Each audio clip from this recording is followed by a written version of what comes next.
Guys, শীতের দিন একদম বিছানা থেকে উঠতে ইচ্ছা করে না। তো সন্ধ্যা হয়ে গেছে, অনেকক্ষণ ধরেই ভাবতেছিলাম কি বানানো যায়। তারপর অলসতার জন্য কিছুই বানানো হচ্ছিল না। মানে এত শীত লাগতেছিল যে কম্বলের নিচ থেকে উঠতে ইচ্ছা করতেছিল না। তারপর দেখলাম যে বাসায় মুড়ি মাখানোর মশলা আছে। তো যেহেতু মুড়ি আছে আর মুড়ি মাখানোর মশলাও রেডি, তাই আমি ঝটপট মুড়ি মাখিয়ে ফেলছি।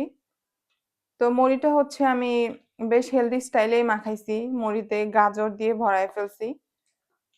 আর গাজরটা শীতকালে যেহেতু বেশি পাওয়া যায়, এজন্য আমি একটু চেষ্টা করি যেন বেশি করে এই গাজরটা খাইতে পারি। এমনিতেও আমি সবসময় ভেজিটেবলস খাইতে পছন্দ করি, এমনকি আমার বাসার সবাইও এরকমই ভেজিটেবলসই পছন্দ করে। তো এখন আমি ঝটপট মাখিয়ে ফেলছি হচ্ছে মুড়ি মশলা দিয়ে মুড়ি, সাথে আছে গাজর। এই যে একটা গামলা ভর্তি করে মুড়ি মাখাইছি।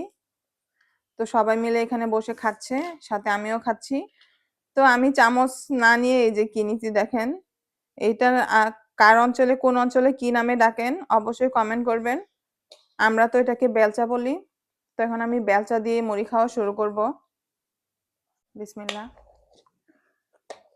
হুম, সেই স্বাদ। বেলচা দিয়ে খাইতে মজা লাগতেছে, তাই না? অনেক মজা হয়েছে। কাঁচামরিচ, কাঁচামরিচ খাই।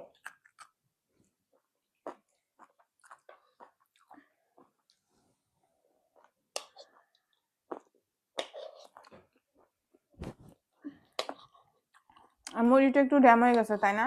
আর একটু আগে খাওয়ার দরকার ছিল। সাবা, তুমি বলো কেমন হয়েছে মুড়ি? মজা হয়েছে? কিরকম মজা হয়েছে? গরুর মাংস। গরুর মাংস? সাবা গরুর মাংস পছন্দ করে বেশি, তাই খালি গরুর মাংস গরুর মাংস করে।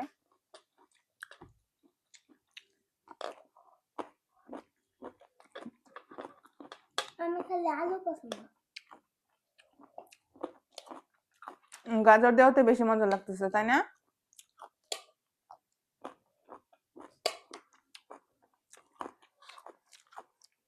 সাবা একটা কাঁচামরিচ খাও।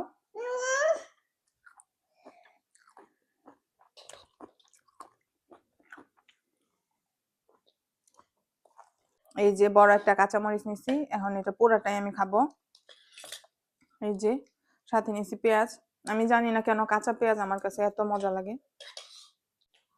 এই যে আস্ত একটা মরিচ, আর সাথে নিছি আমার পছন্দের কাঁচা পেঁয়াজ। কাঁচা পেঁয়াজ না, ভাজি পেঁয়াজ।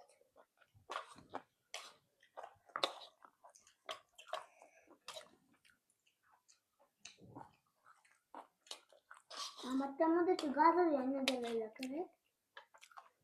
অনেক ঝাল।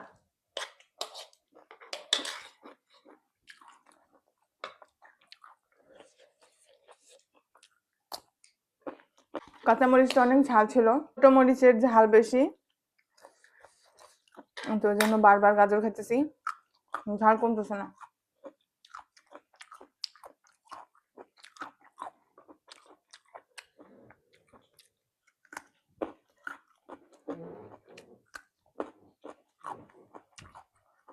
আমি প্রতিদিন এমন করি গাইস, এত বেশি ঝাল খাই।